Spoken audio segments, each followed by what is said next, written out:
live.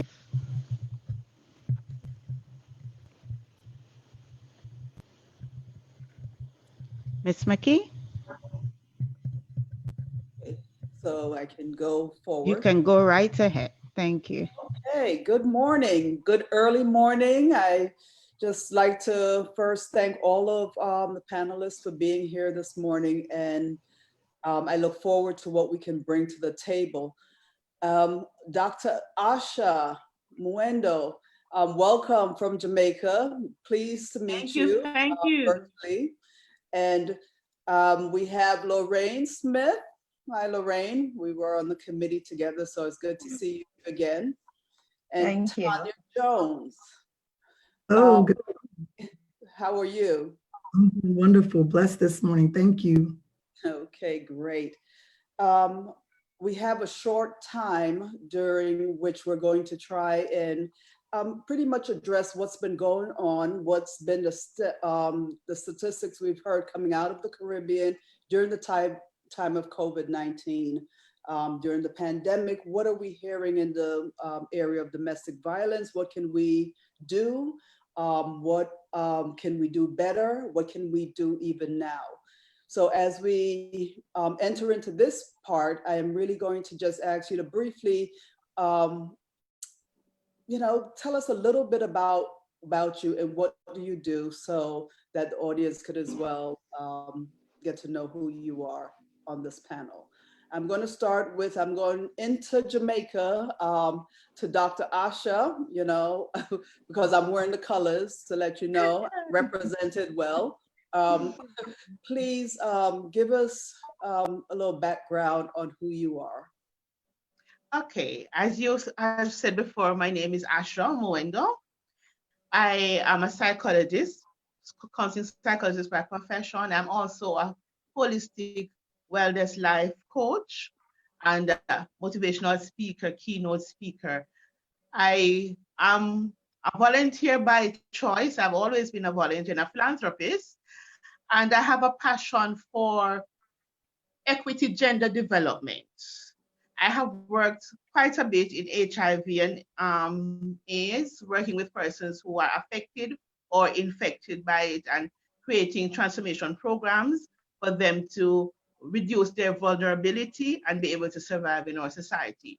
I also do the same thing on a gender line with a greater focus, unfortunately, I'm trying to expand that now, but originally with a greater focus on women, especially women with children and women who are experiencing or have experienced domestic violence in any way.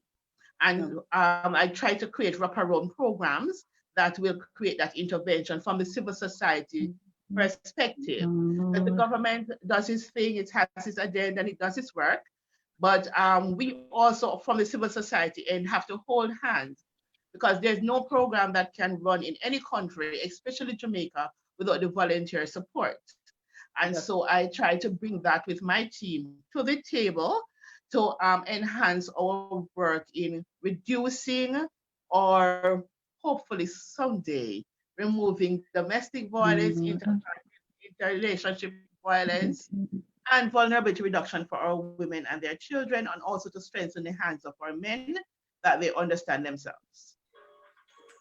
So that's in a nutshell is what I do. Thank you, Dr. Asha. I certainly appreciate that and all your efforts in Jamaica and what you've been working towards. We welcome you to our panel today. Lorraine, how are you? Doing well. Doing well.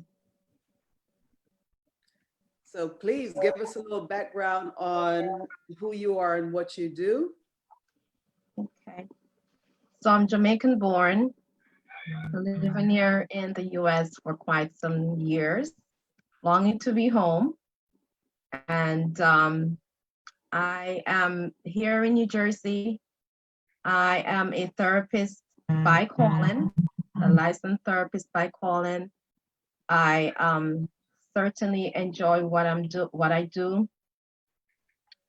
And how can I put this very neatly in a nutshell?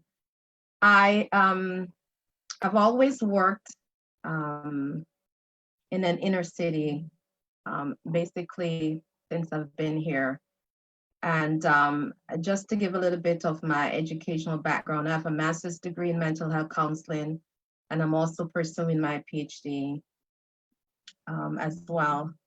I am licensed and I'm also certified, and I'm primarily, I'm also certified in trauma. And one of the reasons why I've become certified in trauma counseling, not just for only children, I work with children and I work with adults, is because over the years, I've always leaned towards providing supports for women.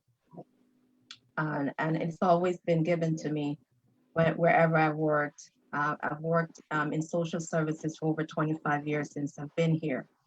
And I've worked in some of the most deep inner city. I've worked with domestic violence, and with domestic violence come children. And so I've become certified in the trauma aspect of what happens after.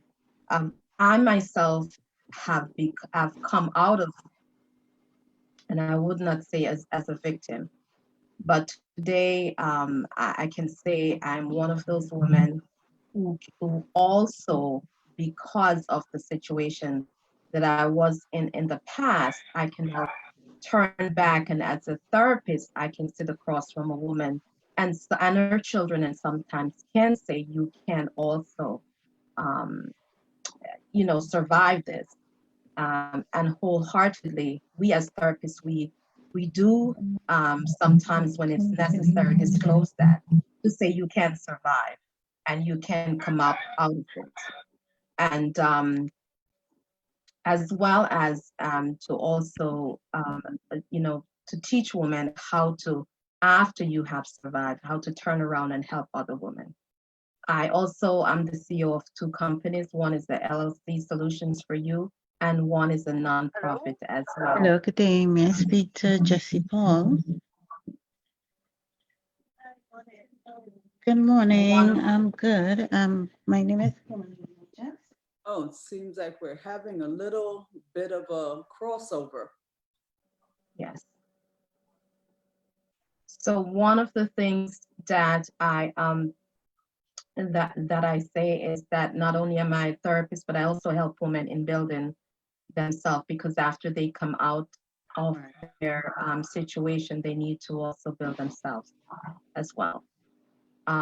Primarily, I did not introduce myself first. I'm also the co-chair of the health sector of the Northeast diaspora. So I'm also here as also representing diaspora as well. So we first and foremost had launched a domestic violence campaign along with Dr. Muendo back in March. Unfortunately, COVID-19 has kind of impacted. Do you have normal rates or just heavy work offering? Can somebody mute? Can somebody mute? Somebody please mute. Please mute. But actually, okay, so let me give the context. On top of the 10% who is on leave, because she has a baby. So she'll be back in 2 months or Hello, hello, 2 hello, months to 3 hello, months. hello, hello, hello, hello. I said hello. I have a full 10%. So because of COVID-19, it's kind of impacted our campaign to move forward. But I guess from today, we'll be able to kind of say how we can move forward in terms of doing more for our women in the, not only here in the US, but also in the Caribbean that are impacted by domestic violence. That will work for you? So that's kind of my introduction, and I guess we can move forward, in our disruption of our, program here. best laid plans, but Okay. it's good that the Yes. subject is domestic Where you violence. speak in the because Yes. These are the interruptions that interject. Right. So And this is normal. In Zoom world, it's kind of, we have to expect some of this to happen. It's normal in Zoom world. We do this every day and kind of expect some of this. Sometimes it's a little bit of how we go on with life. Oh, So, definitely. you know, we'll continue on. Tanya Jones, you're up next. And But will you be able to meet on Friday? How are So you? we can Yes, so my name is now, Tanya Jones. I am the figure CEO out where the fix. of And Interact then we can probably try to start. Diversity and Inclusion works towards Right. social change within Well, communities. currently, I'm I'm going to Friday. As But there's some manufacturing changes. I have spent many years working We can work that out as we go along, but work with. typically, we're not going to be ready. So those are some of the areas that All right, if that changes, I will talk to you about it. need to Before it changes. handle today. This is Really, my number, 4249195. America of Panama, And, well as the Caribbean. um, I am a part of so this, we will be in and I'm touch. I'm going to send you a part of this a panel photo of a table tonight. to assist in You know areas tonight? gender-based Oh. violence, not just I live up on Friday, sorry.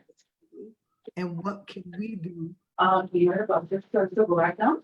that are descendants of the Caribbean to assist. No, not like the one about the kids. I'm pleased and never read about this. Time to go back down the cross road. Pandemics. Yeah, yeah, we got that on there. The next one, the next one is on. Yeah, correct. I'm just people there. The phone, we can run the right, just before. Tanya, I'm sorry. Yes, no problem. And your photo of where you're going, so we know. Right? Okay, thank you. So we'll meet and talk on Friday, please a lot. I'll send you the time. I'm looking at the polls. 11. Maybe All we right, can thank you. everyone's background Start. if possible. Can the administrator mute everyone's background? Administrator, please mute everyone. Thank you.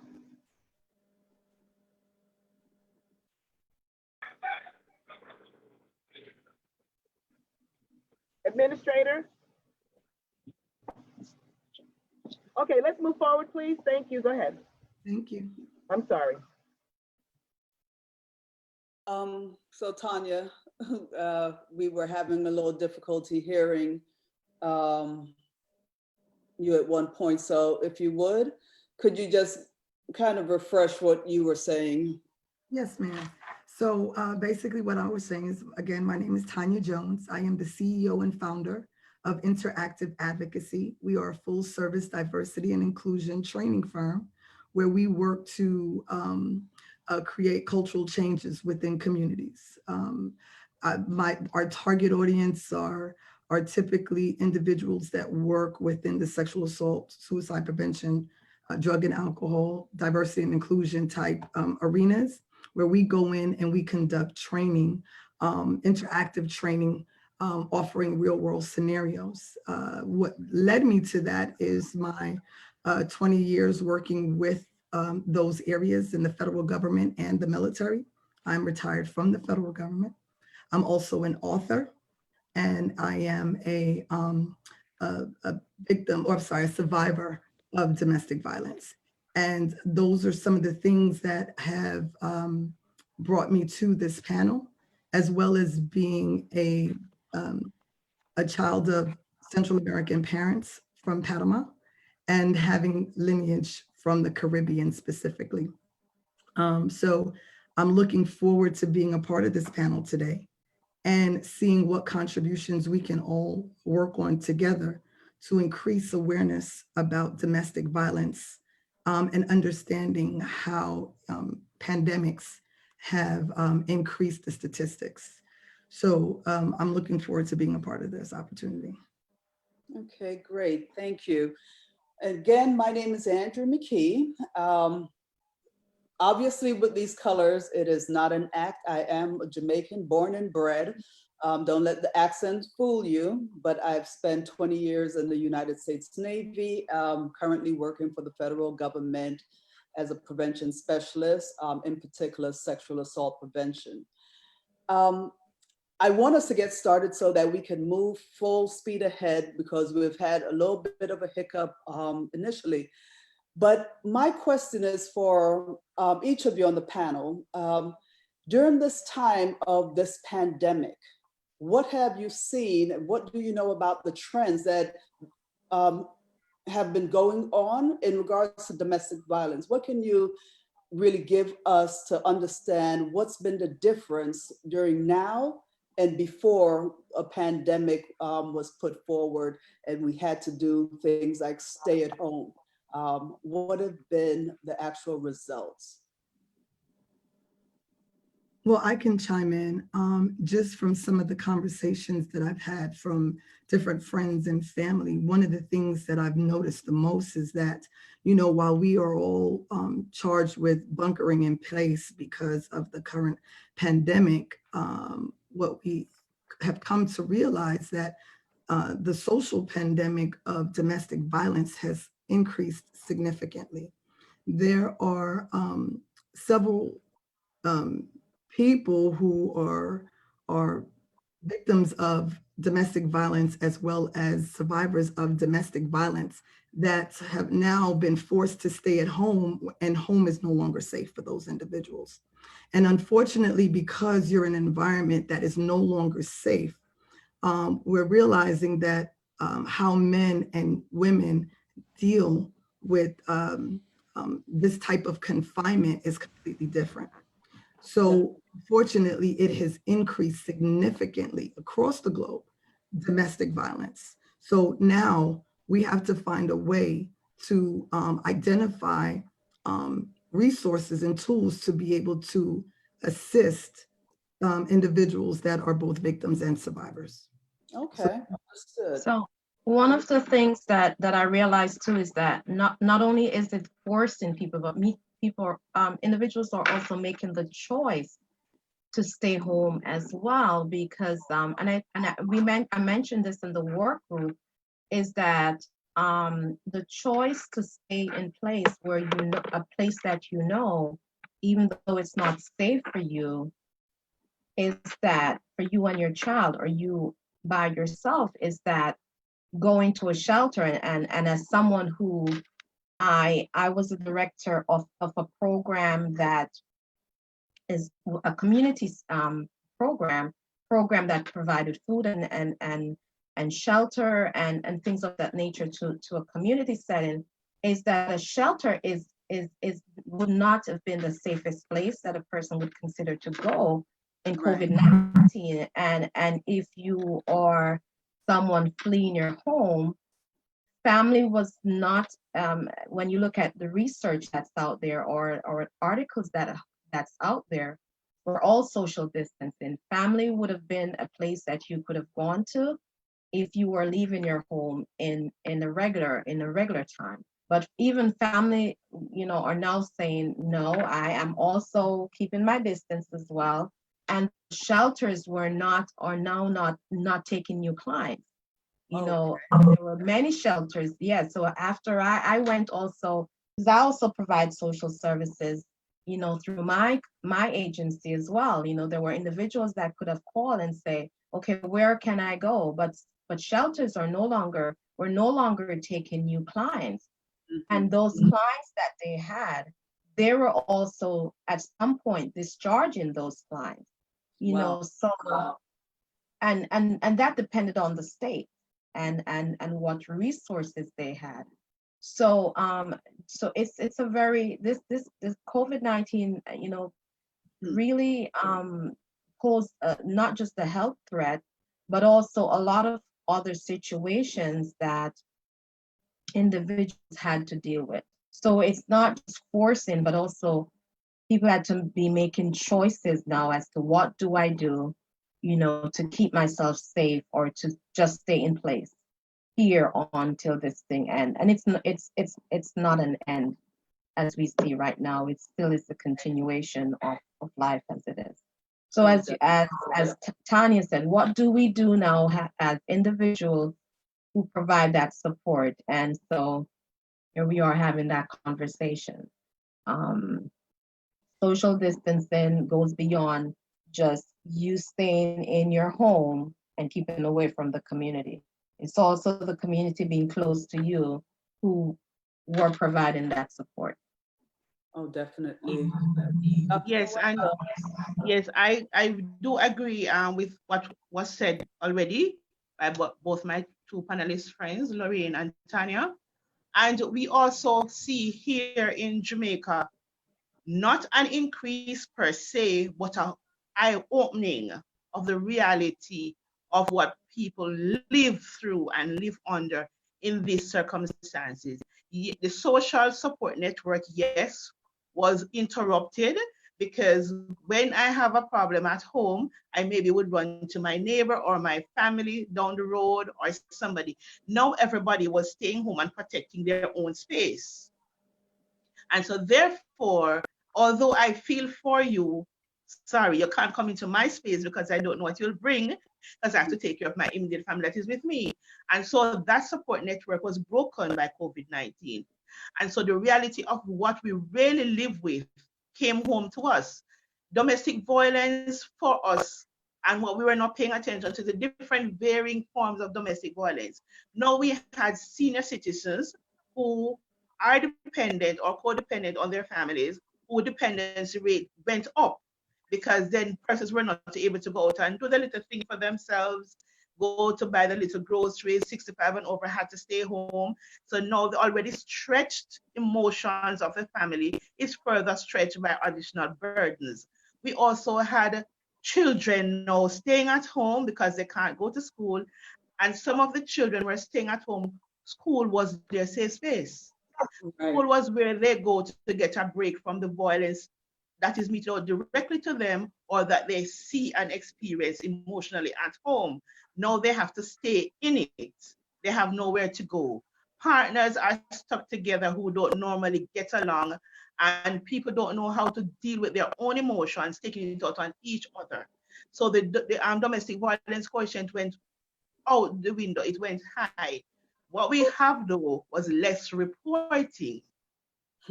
Right. People now were not reporting what was happening because some of the avenues of reporting was also interrupted.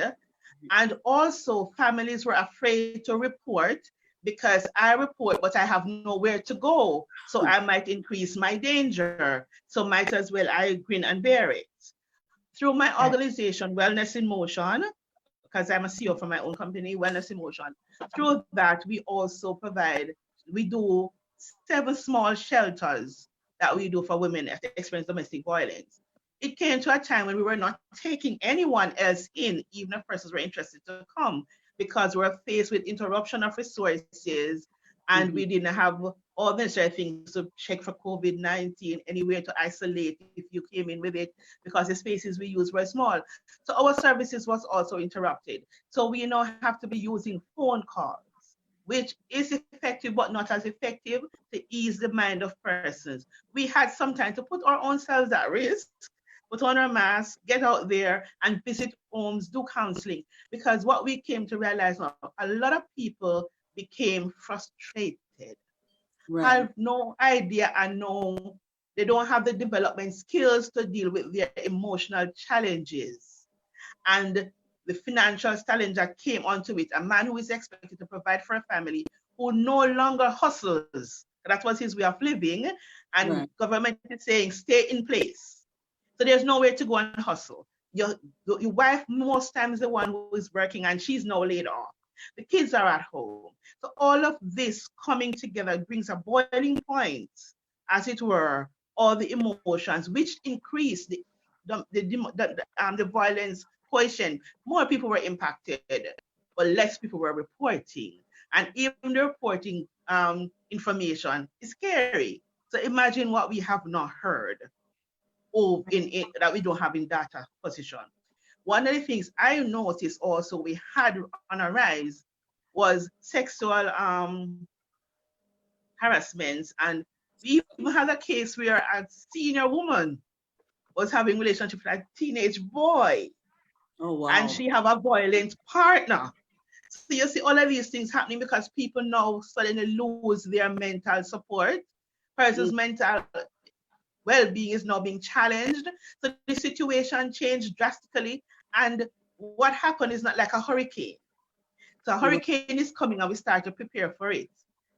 COVID-19 and the truth of what it brings hit us real sudden, real hard. And some of us didn't even believe it was going to be so. If the government are blowing things out of proportion, and you hear all the feedbacks, we don't need to shut down, we don't need to wear masks, we don't need to this. And then suddenly we are faced with the reality and we have to stay home and we have to deal with each other, and the issues that we never learned how to handle came home, sat at home with us, and drive some of us crazy. Yes, and I'm going to tell you from all three of you, we've gotten some real incredible insight into the enormous job we have ahead, right? Oh, yes. And my question have to be, because the problem is sometimes the problem is so large that we can't even miss if we just shoot something out there. So this is where we're at right now. We have to look at where do we go from here? Because we can't change whatever crisis we couldn't handle, but I am looking for each of you to give me an idea, a thought, way for us to move forward to really impact what we saw during COVID-19, what we continue to see even now, because the impact of COVID-19 have not gone anywhere. We're in the midst of it during this conversation. So what we need to know as people listening in, as professionals working in this area, where do we go to make this better? So I need your help and your input. We don't have a lot of time, but if we can start the dialogue now about the bits and pieces, and then probably when we're talking about this is all over and our 90 minutes of fame, our 1 hour of fame, whatever it is concluded, all I would like to know is, can you please get together with each other so that we can somehow bring these forces together to really start to talk about the impact we're going to make. So please give me your thoughts on where do we go from here? Well, I can say that I know technology will need to play a role in how we connect or reconnect with folks. The folks that we have been serving, the folks that we now know we need to serve, technology will need to play a role. I did go looking at what has been out there that we could use to reach some of the folks that, as Dr. Mwenda says, are not reporting, may need to reach out but don't know how to reach out. And there are some great apps that are out there, you know, for folks to even say, I need help, or folks to even be able to join some support groups that are very simple. Once you have an Android phone or a smartphone, there may be some great apps that are out there. So I know that can be simply used. There are some reviews for some that don't work, some that may not be usable, based on the fact that those of us who have been in situations that we know could very well, get back to tracking and pose a threat, you can't use those. But there are some great ones that are out there that are usable. So technology plays a role. We need to come together as providers, as the community that supports, because with domestic violence, it has to be a community, a set of community folks who are like-minded and like hearts.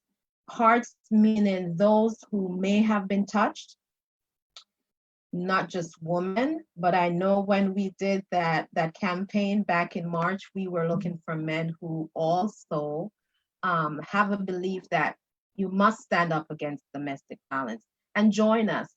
Join us once again in re-campaigning, because even though there's, so many issues going on in life, I really believe that this is a time when COVID-19 comes and there's so many things going on with our racial, disturbance and everything going on. This is a time when we must stand up against the things that we know are wrong, the things that hurt us, and get back in action. It's not the time to be deactivated about anything. It is the time to really get activated about the things that hurt us the most. Re-energize. It's time to re-energize this domestic violence, action button that we had pressed, but then it was on pause. But this, we had to unpause this button and get back out there, whether it be not in such a physical nature, but to get back out there to help our women who are being hurt. Because just, I think was 2 weeks ago, maybe, a woman was killed in a situation that occurred in a home. And there may be some individuals that just need some education as to how do I de-escalate from an angry moment that I'm feeling only because I've lost my job, only because the situation, as you said, COVID-19 is not going away. And this anger is boiling, it's just boiling. So it may be some education that we need, the platform of using media to really remind people that you are going to feel anger. Anger is the emotion that we all have, but do we act out on it? No. So it's really using all of our individual and collective experiences and our education that we have to once again re-energize and get back out there, educate, and give people the tools that they need to survive. Therapy is one thing that we know needs to occur, and we can do that in a virtual way. We had a panel yesterday that we talk about teletherapy. So that's one thing that we know we can offer to individuals. We can't get to them physically. We can get to them through other ways, and that's really my piece. I'm here as someone who I'm ready to give back, not just to Jamaica, but to all my Caribbean islands, with the wealth of knowledge that I have here, and I'm ready and willing and able to go.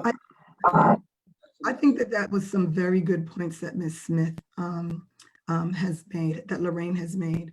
And I think that as we civically recognize what our duties and responsibilities are, we also have to reach out to our legislators. We have to reach out to our governments as well, because one of the things that I've heard is that because many of the services that were provided, they were not a part of essential personnel.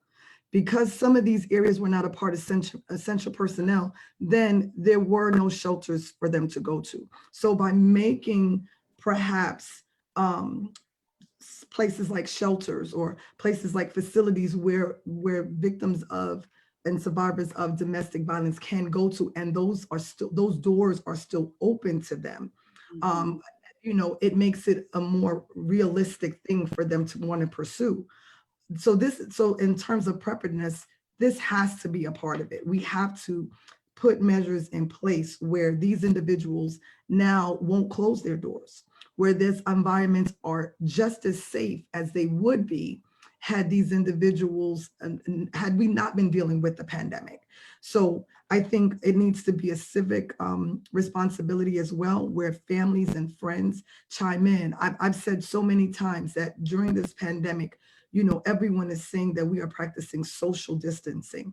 And to be quite honest with you, I hate that people say that, because I think that we are physically distancing ourselves from one another in an effort to stay safe, but we should not socially disconnect. We have to socially be connected with our family, with our friends, with our communities. We need to tap into each other, pick up the phone and make a phone call. We've seen people come up with creative and dynamic ways to celebrate families and to reach out by doing drive-by services. Well, this needs to be something that can be incorporated so that way, even as a social service provider, you can't necessarily, or you don't necessarily go into the home, you can do drive-by visits because sometimes it takes that.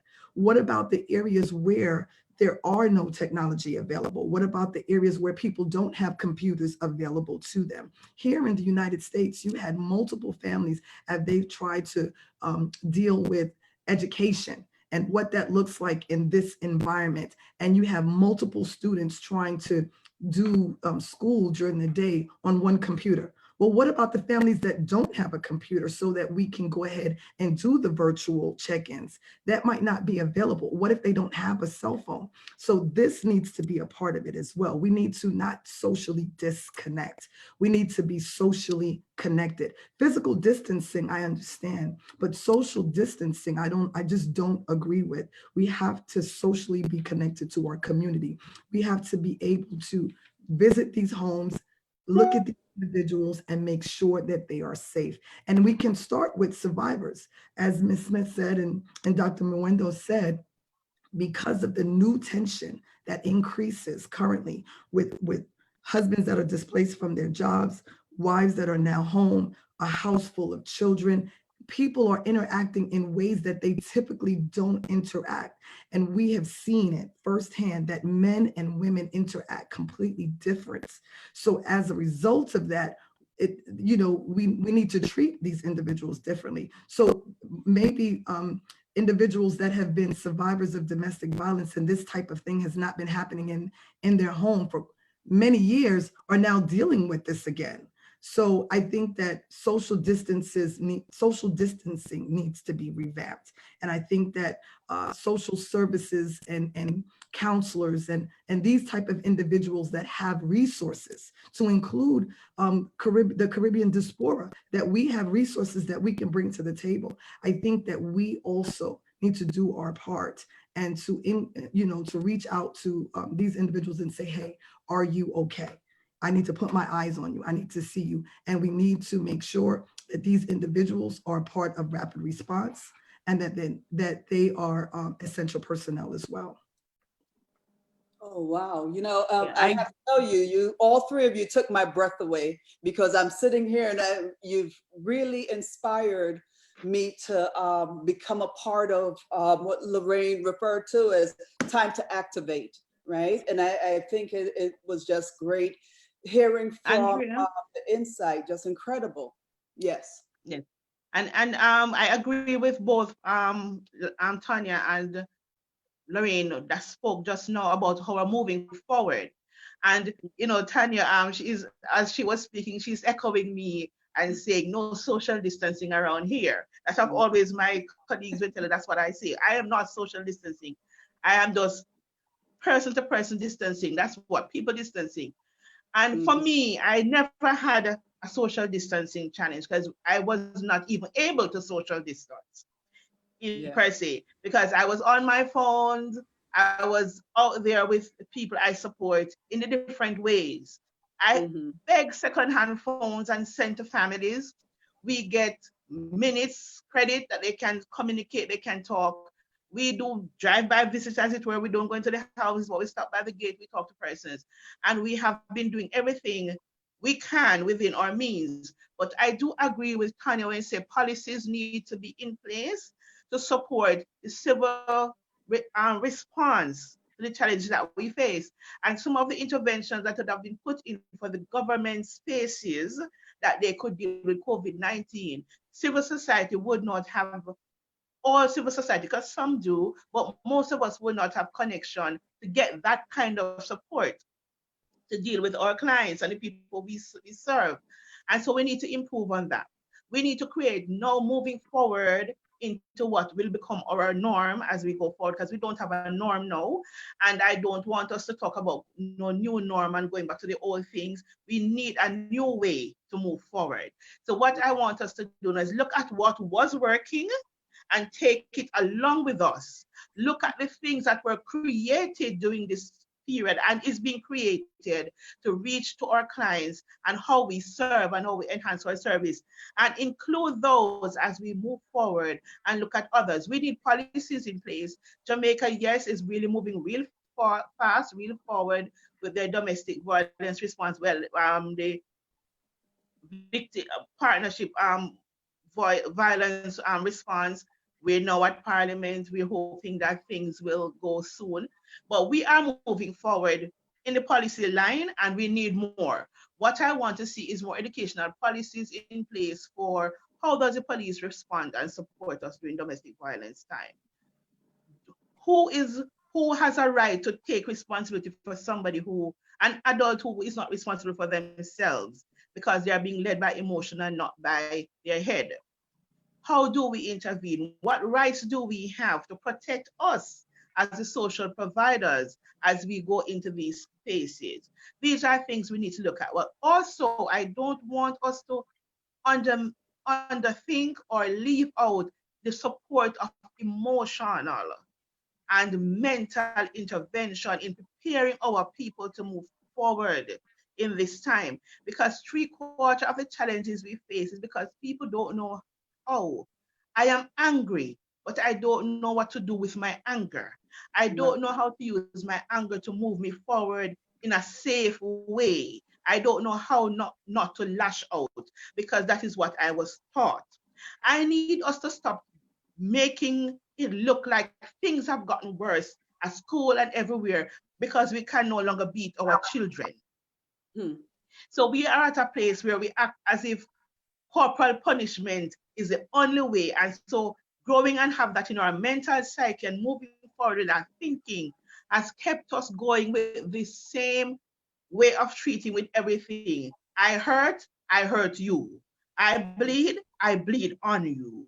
Now we need to teach and encourage and educate our society from every aspect: police, civil society, governance structure, how we provide support, we provide guidance, we provide education, we deal with mental and emotional challenges that will prevent us to have to deal with physical expression of these challenges. So these are some of the things we need to look at.